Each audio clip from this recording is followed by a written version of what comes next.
Coming up on Mountain News this morning, a disaster recovery organization prepares to travel to our region to further help us return to normal after the flood.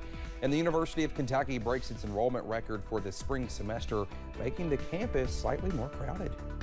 Dedicated to Eastern and Southern Kentucky, this is WYMT Mountain News This Morning. Good morning to you at 6 o'clock here on your Thursday morning. I'm Dakota Makris, and it's another chilly start to the morning.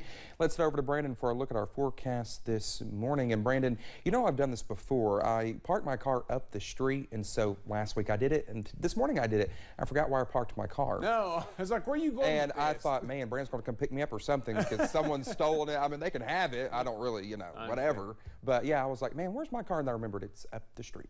So it's basically like that line, dude, where's my car from the movie? Literally. Yep, exactly. I lose about once a week. All right, there you go. Let's get into the forecast this morning. And some light snow falling out there across parts of the region, but you're seeing some heavier bands, bursts is what we call them, of heavy snow. We just saw one down in, I had a picture of one that I can't share with you this morning because it was not taken by our weather spotter. It was just shared with me by our weather spotter of I-75 on Jellicoe Mountain in Tennessee. Had a video that's on my Twitter right now from a gentleman over in Southwest Virginia and Big Stone Gap who got a burst of heavy snow. So if you get a burst of heavy snow, you're going to pick up maybe a little bit of light accumulation briefly. And it's probably going to melt off because temperatures are still a little bit on the warmer side out there in spots. So look across the region on live pinpoint Doppler radar, some heavier bands going through parts of Clay County, back over just to the north of Hazard this morning, south of Buckhorn. Jackson, you're seeing a heavier band coming through. Paintsville, you're getting ready to see a heavy band south of West Liberty, south of Stanton, back over toward Irvin, Beattyville, one coming up on you, Boonville, one coming up on you as well. So just watch out for that. But the bulk of this action is still back toward Louisville. We have more moisture coming in today, but it's not quite got here yet. Lake Cumberland, Pulaski County, not a whole lot of action down there this morning. Looks like some overcast skies, maybe just a touch of fog there. Not a whole lot of that showing up. Temperatures running between 32 and back down to 37 there in Jacksboro. They were at 39 just a couple of minutes ago, so they're kind of fluctuating. So again, we're keeping a close eye on things today. Wind's still cranking. That's going to make it feel colder, and it's pushing some of this around there. 13-mile-an-hour wind speed in Wise, 10 London and Monticello. Factor in some of those gusts. 21 at the London Corbin Airport, 16 at Logan, and 15 down in Jacksboro. Coffee meter a little extra to max warming needed this morning. And the donut forecast, if you're getting ready to head out the door, be careful out there today. Make sure you're taking it slow, taking it easy, especially if you get into a band of heavier snow, because those roads could get slick pretty quickly. Temperatures will stick in the 30s pretty much all day long. Dakota? All right, Brendan, thank you. Another disaster response group is making its way to the mountains early next month in an effort to ensure nobody is left behind. Our Jordan Mullins has more with those from the World Renewed Disaster Relief Services, as well as local long-term recovery groups, about what to expect. World Renewed Disaster Relief Services, a faith-based nonprofit from Michigan, will be visiting Floyd and Pike counties for 2 weeks starting February 6th for an unmet needs assessment. We gather those needs and then we prioritize those needs and we put them in a database that we can hand to the local group and they can start responding. This assessment will allow local long-term recovery groups to better serve folks here in the mountains. Let's pretend that a Lowe's or a Home Depot calls and says we want to send you 100 refrigerators. We can quickly pull up from that report. We know for sure that we've got 30 people that still need refrigerators. But the assessment is not just for financial or physical recovery after a disaster. They can be soft needs. I have nobody to talk to. I don't know where to turn. I'm depressed. My wife is depressed. My family is depressed. We have nowhere to go. Helping folks pick up the pieces. And walk alongside them and help them get the help they need to get back to some form of normal to where they were prior to this flooding. And ensuring no one is left behind. Jordan Mullins, WYMT Mountain News. World Renew will have 3 walk-in needs assessment locations in Floyd County, as well as 1 in Pike County. You can find more information about where these locations will be over on WYMT.com. Hazard Community and Technical College received a $1.44 million grant from the Department of Labor. The grant expands on the college's K-Tech program. The college partners with students with employers at Jobs and Computer Information Technology, Utility Lineman, CDL, and Allied Health. Once we connect them to the employer, you know, if through job shadowing and other career explorations, if that's the path they want to choose, then they come to us for the training. If students are shadowing at one job but they decide that career is not for them, then they can switch to another trade if they would like. Morehead State University is now ranked in the top 15 public schools in the South. That's from a U.S. News and World Report. It's Morehead's highest ranking ever. The school was also recognized for being one of the best colleges for veterans and also was named one of the best value schools and one of the top performers on social mobility. And for the first time ever, the University of Kentucky has more than 31,000 students enrolled for the start of the spring semester. That's up about 4% since last spring. UK says the number of first-year students who return for the spring semester is at a record 95%.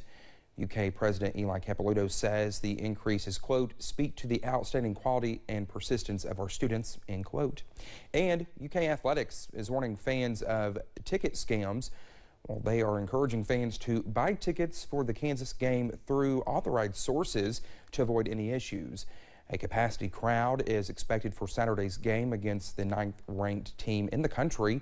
UK Athletics says to only buy tickets from the UK ticket office, Ticketmaster, Reply by Fivo, or visiting the team's ticket office because ticket scams are increasing. UK plays Kansas at Rupp Arena Saturday at 8 p.m. on ESPN.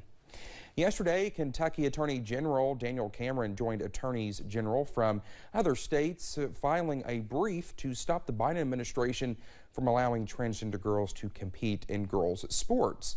Well, the brief opposes the Biden administration's interpretation of Title IX, which includes banning discrimination on the basis of gender identity.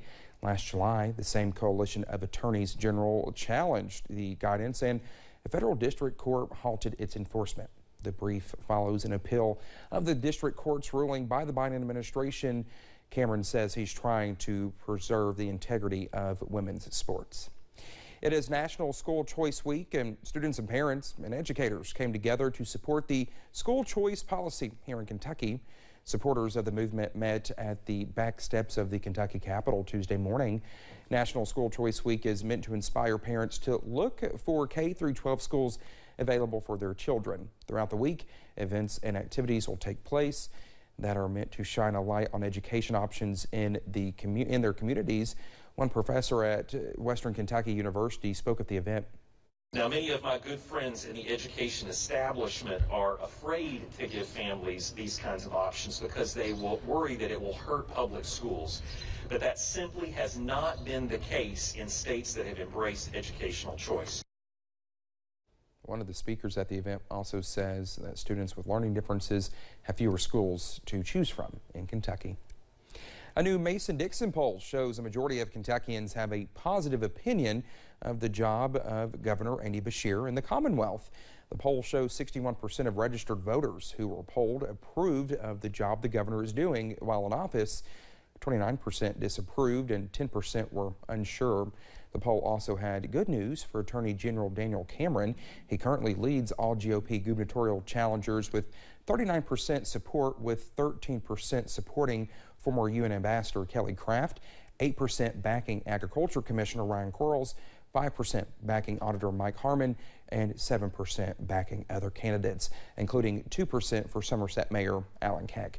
However, 28% of voters surveyed were still unsure about who to support when matched up with Governor Beshear. Daniel Cameron performed the best, trailing the governor 49% to 40%, with 11% undecided.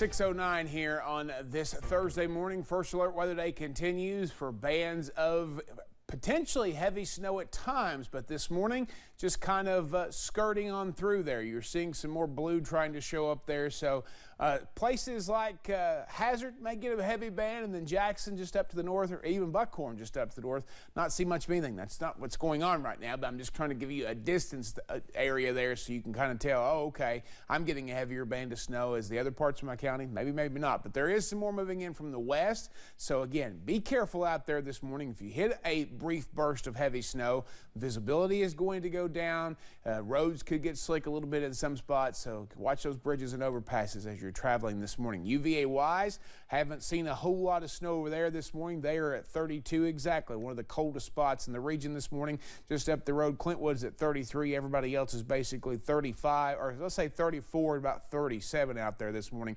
which is pretty good snow weather, but again, it's going to be one of those situations where we're going to drop a little bit more, then stabilize and try to peak our way back up to about 36 a little bit later today. Scattered, and that's the key word to remember today. Scattered snow showers will be around off and on throughout the day and into the first part of the evening. The highest elevations in Harlan and Letcher County expected to see the most accumulation, which is still not a lot. Dakota? Thank you so much. Well, coming up, the U.S. agrees to send over dozens of tanks to Ukraine, adding to the country's arsenal to fight off Russia. It's 6:11. We'll be right back.